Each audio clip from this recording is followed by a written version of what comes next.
Fala aí pessoal, beleza? Iniciando mais. Opa, deixa eu baixar aqui mais Nossa, meu cabelo tá. Mais um acompanhamento mensal. Vamos falar sobre o KNSC11, um fundo dos fundos de papel da Kinea, Mid Risk. Na minha visão, acho que hoje ele está como queridinho da Kinea em termos de divulgação, até porque foi o primeiro fundo que já saiu sem aquela questão de fazer emissão via somente clientes do Itaú. E é aquele fundo equilibrado que é meio a meio IPCA CDI. Só que a questão é a seguinte, pessoal, esse fundo, assim como os outros fundos da Kinea de papel, para esse mês, eles estão caros. Estão caros, eu vi eles saindo de bastante carteira recomendada por causa do preço. O que para mim, na minha visão, não faz muito sentido tirar da carteira, talvez não fazer compras, mas eu vi algumas carteiras recomendando venda. Para mim, eu não tem muito sentido isso, mas vamos lá. Então, pessoal, vamos falar um pouco sobre o KNSC. Vai ser um vídeo rápido porque não tem não teve movimentação fundo. Então agora de abril, taxa de mercado IPCA mais 9,30. Aqui, pessoal, eu quero fazer uma retificação em relação aos vídeos anteriores, onde eu falei que a taxa de mercado não importava, e sim a de aquisição. Está errado. O que importa é a taxa de mercado. Por quê? De marcação a mercado. Porque a taxa de marcação a mercado define o valor patrimonial.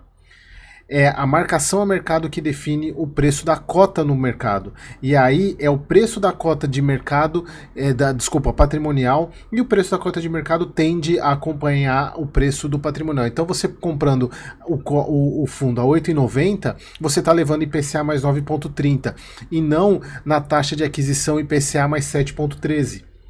Então, pessoal, assim, eu falei bastante para vocês nos vídeos anteriores, estou me retificando, vou reafirmar isso nos próximos vídeos. Toda compra de fundo de papel você tem que avaliar a taxa de mercado, porque é ela que define o valor patrimonial do fundo. Então, isso é nítido, pessoal. Se vocês pegarem o relatório do mês passado com a taxa de média do fundo, ela aumentou, a cota patrimonial diminuiu. Por quê? Você aumenta o juro, você diminui o preço dos ativos. É basicamente isso. Quando você diminui aqui a mercado, a cota patrimonial vai aumentar. Se eu não me engano, a cota patrimonial mês passado era 9, tá 8,90. E aqui que está o grande problema para esse fundo hoje, é essa diferença de cota mercado valor patrimonial. Ouso dizer que o KNSC também vem com emissão logo logo.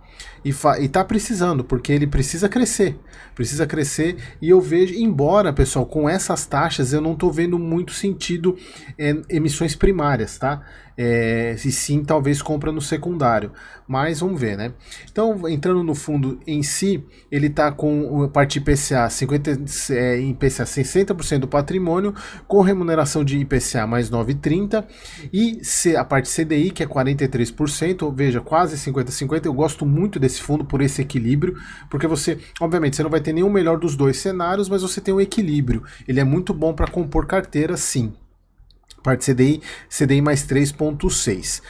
Mesmo dividendo do mês passado, 9 centavos, taxa de administração de 1,20, que eu acho alta, a Kinea podia abaixar, até podia fazer no mesmo sentido que o KNRI, né, aumentando a emissão, o valor na emissão, a taxa de administração cai. Então aqui vocês vejam as taxas, né, ele tem 60% IPCA e 40% CDI, dessas taxas aqui, grande parte escritório. Isso eu venho falando para vocês que é um dos, até a questão de ser um fundo mid-risk, né, porque escritório residencial, né, são um pouco mais arriscados. É aqui, pessoal, que eu venho falando para vocês desde quando eu comecei a analisar que as janelas de oportunidade desse fundo foram aqui, ó. A gente estava com essa aqui, até aqui, ó, chegou, mas olha só como abriu a questão da boca. Então, até porque pode ser que exista há uma tendência da cotação cair, porque principalmente por causa, já vou voltar aqui no resultado, principalmente porque o fundo, se a gente for ver, o aumento dele está muito relacionado com o resultado. O resultado vem aumentando, o dividendo também, ó, vem aumentando, 7, 8, 8, 9, e isso obviamente faz com que o preço da cota suba, mas o efeito desse resultado do CRI está principalmente relacionado a isso aqui, ó, porque a inflação de dezembro foi alta, a de novembro foi alta, a de dezembro foi alta, a de janeiro foi alta e a de fevereiro foi alta. março já caiu para 0,16. Então, esse foi o último mês que nós tivemos o impacto, a influência da inflação de fevereiro no resultado. O mês que vem não teremos. Então, provavelmente, eu acredito que a gente volte para esse limiar aqui de 12 até 11 milhões de resultado do CRI, o que pode fazer o fundo voltar a cair para 8 centavos, embora, se eles quiserem, eles podem manter os 9 centavos, porque eles têm uma reserva para distribuir, reserva acumulada. E aí, se eles estiverem pensando em emissão, pode ser que eles usem essa reserva mês que vem. Então, pessoal, só é importante frisar que nós teremos uma baixa na parte de inflação. Mas como ele é meio a meio, a parte CDI também interfere bastante. E se a gente for ver aqui, eles têm... o mês também ajudou bastante, por março ele é um mês com mais dias úteis comparado com fevereiro, né? Então isso não, na verdade é abril, eu tô falando março não, março já foi, abril tem meses, número de dias úteis, lembrando que a parte CDI ela conta por dias úteis, IPCA é o mês, CDI é dia. Então, e também tem a questão da própria Selic que caiu, mas também já existe a previsão, como a gente vê aqui, da Selic não encerrar com 9% e sim 9,5% nesse ano. Então, 0,5% faz uma diferença colossal para esse tipo de fundo. Beleza? Então aqui, pessoal, pela cotação que eu peguei, ele está nessa faixa aqui da sensibilidade, trazendo um retorno de 1,2%, 22% sem a taxa de administração, que é bem interessante, bem bacana. Aqui toda a carteira do fundo, e eu quero pegar um ponto aqui, pessoal. Aqui, que é o CDI da Via Varejo, que ele está presente em vários fundos da Quineia. Aqui, pessoal, eu vou pegar aqui para vocês, ó, o CDI em questão é baseado no CD, no Centro de Distribuição localizado em Santa Cruz, no Rio de Janeiro, foi adquirido pelo fundo BLMG em 2020. Trata-se de um CD com excelente padrão construtivo, lá, atualmente avaliado em 517 milhões. Na operação em questão, os recebíveis de locação da Via Varejo compõem parte do lastro do CRI.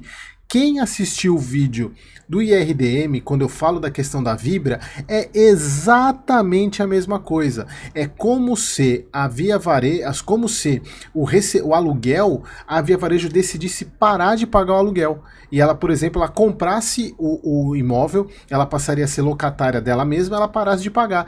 Só que o lastro do CRI, ele faz parte do pagamento. Veja só como aquele caso ele abre precedente, por exemplo, para uma estrutura dessa não ser montada mais. Então eu vou usar exemplos daquele fundo. Se você não assistiu o vídeo, assista o vídeo do RDM que eu explico a questão da Vibra nessa estrutura, para vocês verem como é perigoso se a Vibra ganhar. Esse tipo de estrutura não vai existir mais. Ninguém vai criar um CRI com essa estrutura Build to Suit em função dessa jurisprudência, porque a qualquer momento ela, embora aqui no caso da Via Varejo ela vai parar, ela está em recuperação extrajudicial, então existe, eles até colocam um cenário eventual de inadimplente dos locatários, o que não aconteceu ainda, e embora, até eu acredito que a Via Varejo não vai parar de pagar, porque na recuperação extrajudicial ela alongou as dívidas, então ela tem caixa hoje para pagar. Ela inclusive sem a recuperação extrajudicial ela teria caixa, mas como ela alongou, ela fica com mais fôlego inclusive para negociar. Então é só para vocês entenderem que eles até colocam aqui, ó, o fundo BMLG deverá realizar o despejo dos inquilinos e buscar, isso se acontecer, né, no inadimplente, e buscar ocupantes para o imóvel mantendo o CRI. Olha só aqui, pessoal, o BMLG ele é o dono do imóvel. O CRI ele é estruturado para pagamento deste imóvel. Então, independentemente se tem inquilino ou não, o BMLG ele precisa pagar.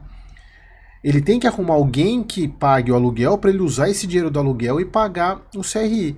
Seria simplesmente o BMLG decidir parar de pagar por causa dessa jurisprudência. Então percebam como isso é complicado. Então, se você não assistiu o vídeo do ERDM, volte e assista, tá? É só procurar aí na link, eu até estou criando uma playlist de cada fundo que eu analiso para ficar mais fácil de vocês acharem. Então só para vocês verem aqui essa situação, então eu só estou trazendo aqui, não tem problema nenhum nesse CRI, só para eles estão mostrando porque é bacana esse acompanhamento. E tem esse CRI de desenvolvimento extrema, foi realizada uma Assembleia Geral para provar carência de 2 meses do CRI com o intuito de dar flexibilidade para o proprietário do imóvel concluir o processo de locação do galpão logístico. Lembrando, pessoal, quando fala em carência, é carência de amortização, não é de juros e correção. Juros e correção continuam sendo pagos, o que deixa de pagar é a parcela principal, não é que ele para de pagar o CRI, ele continua pagando os juros e a correção, normalmente a correção é dependendo de como que é estruturado, se é contábil ou se é competência ou caixa, né? Então eu não sei, mas o que é importante falar, quando fala carência é o principal que deixou de ser pago. Beleza? Então, pessoal, esse aqui foi um vídeo mais rápido. Eu nem sei se foi tão rápido assim, né? Porque acabou que eu falei um pouquinho mais sobre essa questão do CRI lá da Via Varejo. Embora a Via Varejo está em recuperação extrajudicial, não é uma RJ, né? Então, e eu acredito que foi benéfico para ela, porque agora ela tem caixa, tem fôlego para poder negociar os devedores. E aí, em princípio, não temos problemas com o KNSC, beleza, pessoal? Então, espero vocês no próximo vídeo.